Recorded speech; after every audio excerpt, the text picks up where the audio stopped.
Hey guys, Mr. V over here doing a book review today for Nothing to Envy, Ordinary Lives in North Korea by Barbara Demick. So this book is a non-fictional book about the ordinary lives in North Korea. The author had interviewed several people who had previously lived in North Korea to see what the ordinary lives were like when they were living there. Now, this book was released in the very end of 2009. So this does not cover anything under Kim Jong-un, but instead it covers things under Kim Il-sung and Kim Jong-il. And you just get to see, as the book states, what it is like living under an oppressive regime and what it's like living under a dictator, and just how depressive and dark and tough it can be living in a place like North Korea. And just to start the book, the very first picture she shows you in the book is a satellite image, which shows Korea. It shows you a satellite image of North Korea and South Korea. And you see just how few lights and how dark it is in North Korea compared to how bright it is in South Korea. And she's just comparing things to South Korea. What is very nice about this book is that you don't need any prior history knowledge. You know, there's other history books I have read where you need some prior knowledge going in. But this one, you didn't need any prior knowledge, because she basically starts talking about the difference between North and South Korea. But she also gives you a very quick chapter on Korea's recent history, basically since like World War II on. So you get to see how they split into North and South Korea. And then she shows you some of the differences between North and South Korea, while she is also telling you what everyday life is like in North Korea. And what's really cool about this is that this book shows you what the true life is like, because most of the people living on this planet are just ordinary people. And most of the people that are living in North Korea are just the ordinary people. So you get to see what the true life is like. But what's also cool is you get to see it from different perspectives, because she interviews a few different people about what life was like in North Korea. So you get to see many different perspectives. Some of them are female, some of them are male, and they're different age groups. So you get to see what it was like under the two different regimes as well. And, you know, how it followed into one, or what were the differences. And overall, this is just a great look into what it's like in North Korea, because she basically covers everything about life in there, from education to the medical system and just food. She covers everything. While it is very interesting, it is also very sad when you are reading this book, because you just see how tough it is there. So it is also very sad. But again, with that being said, it is still very interesting for those who want to know. Now, in this review, I'm not going to go through every different detail, but I'm just going to give you a few examples of what she talks about in the book. And you'll have to read the book to know more, but I'll just give you a few examples to show you some of the things I found interesting. But you just, again, see how difficult the living conditions are in North Korea. How there is even just the difficult in terms of where they live. How so many families are just stuffed into one really tiny room, and you have 5 to 8 people just living in one small room, and how they have to have the beds are like rolled up, and just, it's very depressing when you hear about that. And it's you just see what the family life is like. There's so many people living in a small room, but you also see the things like arranged marriages and how strict the relationships are, or what they wear, and basically how they can't wear many things. You're not allowed to wear many things, but also the resources are very scarce. So clothes are in very short supply. So like even many people don't even have shoes, and like it's difficult when you read that, and how their feet get cut up or really worn. You know, these are just different things that you don't think about too often. And how the food shortages are, that even when there's like, when people are eating food, the food normally is not good. That can be expired, or it's just, you're just eating stuff that you don't like just because you have to eat.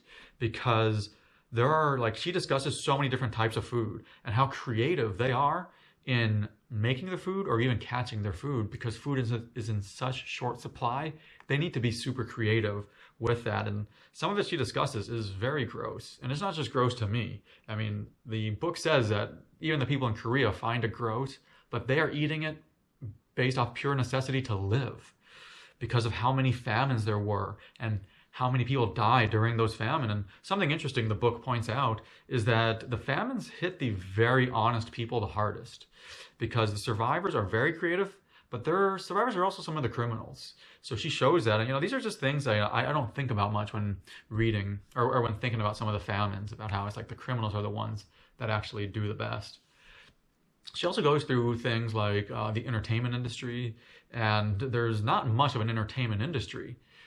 There's just a few TV channels, but people want more entertainment, but they only have very limited entertainment. And most of the entertainment is propaganda. The TV stations are propaganda. They will have the news as propaganda. And, she goes into that. All the movies are propaganda.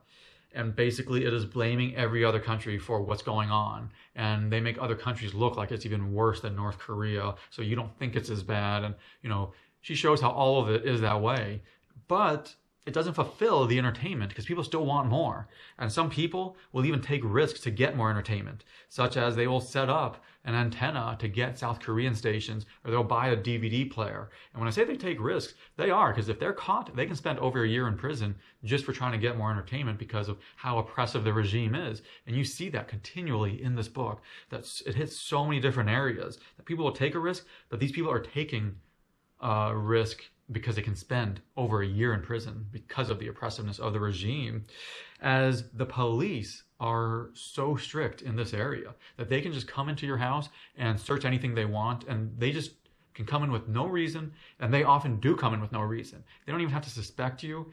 They purposely just do random inspections, so you always are on, you're always worried, but then you are less likely to take the bad risk because you know that they can just come tomorrow for no reason. And it's just very scary when you hear about it, and the secret police that they have, and like the prison camps that you can be sent to for not following rules.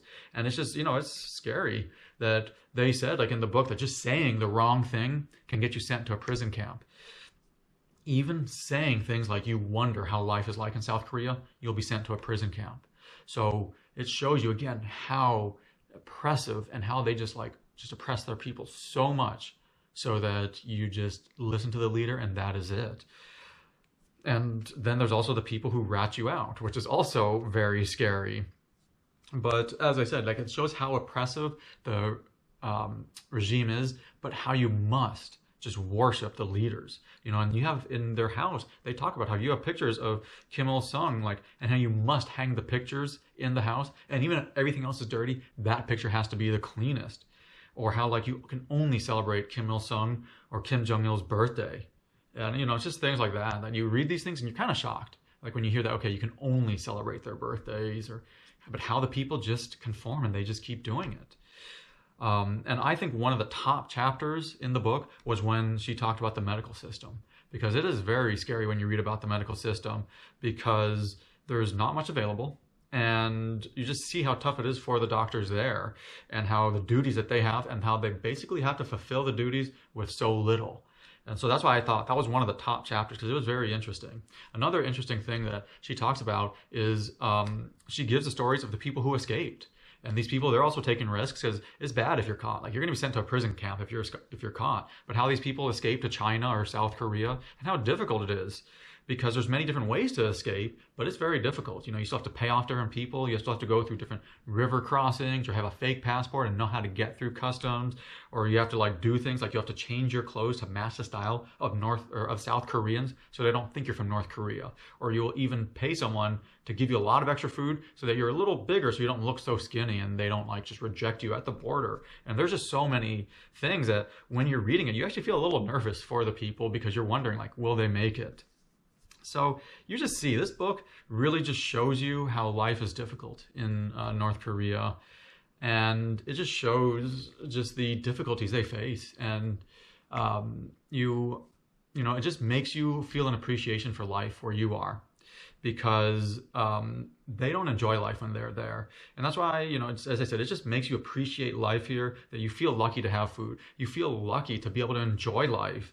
And you just appreciate the freedom and the amount of options we have here. And that's why, I just really enjoyed this book. It was definitely eye-opening, but it was also very interesting, to where if you guys are interested in what it's like living under a dictatorship or some of those areas, I definitely recommend you guys read this book. And I think after you read this book, you'll definitely have a new appreciation for your life here. and just appreciate freedom.